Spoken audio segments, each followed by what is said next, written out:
Hi guys, మీరు చూసారు కదా ఎపిసోడ్. స్టేజ్ పైకి పిలిచి ఒక టాస్క్ ఇవ్వలేదు, పాడివ్వలేదు. డైరెక్ట్ నువ్వు ట్రాన్స్జెండర్ అని ఆమె అడిగింది.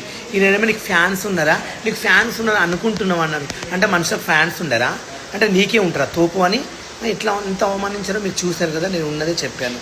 నేను ఇప్పుడు జెన్యున్గా ఏమైనా తప్పు చేసిన ఉంటే నాకు అభిజిత్ గారు పాపము గ్రీన్ లేబుల్ గుర్తు చెవులో చెప్పి రెడ్ లేపించాడు. నీకెందుకు అంత గుద్ద బల్పు నవదీప్గా, నీకు ఎందుకురా? నీకు ఆఫ్టర్ ఒక ఛాయిస్ ఇచ్చారు.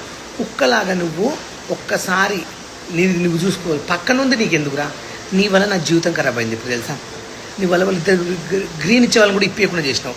ఏం పాపం చేసినా నీకు? నీ అన్యాయం చేసినా నీకు నాకు బంధం అన్నదమ్ములమ్మా, లేక మీ చుట్టాలు మా చుట్టాలు ఒకట నీ పాలుడవా?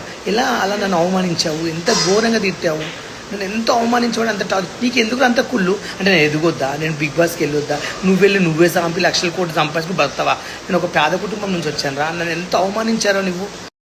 హాయ్ గైస్, మీరు చూసారు కదా ఎపిసోడ్. స్టేజ్ పైకి పిలిచి ఒక టాస్క్ ఇవ్వలేదు, పాడివ్వలేదు. డైరెక్ట్ నువ్వు ట్రాన్స్జెండర్ అని ఆమె అడిగింది. ఈయనేమో నీకు ఫ్యాన్స్ ఉన్నారా, నీకు ఫ్యాన్స్ ఉన్నారా అనుకుంటున్నావు అన్నారు. అంటే మనుషులకు ఫ్యాన్స్ ఉండరా, అంటే నీకే ఉంటారా తోపు అని ఇట్లా ఎంత అవమానించారో మీరు చూసారు కదా. నేను ఉన్నదే చెప్పాను. నేను ఇప్పుడు జెన్యున్గా ఏమైనా తప్పు చేసిన ఉంటే నాకు అభిజిత్ గారు పాపము గ్రీన్ లేబుల్ గుర్తు చెవులో చెప్పి రెడ్ లేపించాడు. నీకెందుకు అంత గుద్ద బల్పు నవదీప్గా, నీకు ఎందుకురా? నీకు ఆఫ్టర్ ఒక ఛాయిస్ ఇచ్చారు. కుక్కలాగా నువ్వు ఒక్కసారి నువ్వు చూసుకోవాలి. పక్కన ఉంది నీకెందుకురా? నీ వల్ల నా జీవితం ఖరాబ్ అయింది ఇప్పుడు తెలుసా. నీ వల్ల వాళ్ళు ఇద్దరు గ్రీన్ ఇచ్చే వాళ్ళని కూడా ఇప్పకుండా చేసినావు.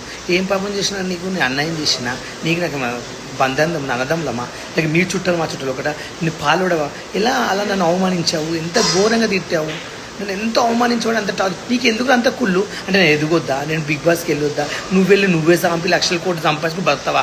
నేను ఒక పేద కుటుంబం నుంచి వచ్చాను రా, నన్ను ఎంత అవమానించారో నువ్వు.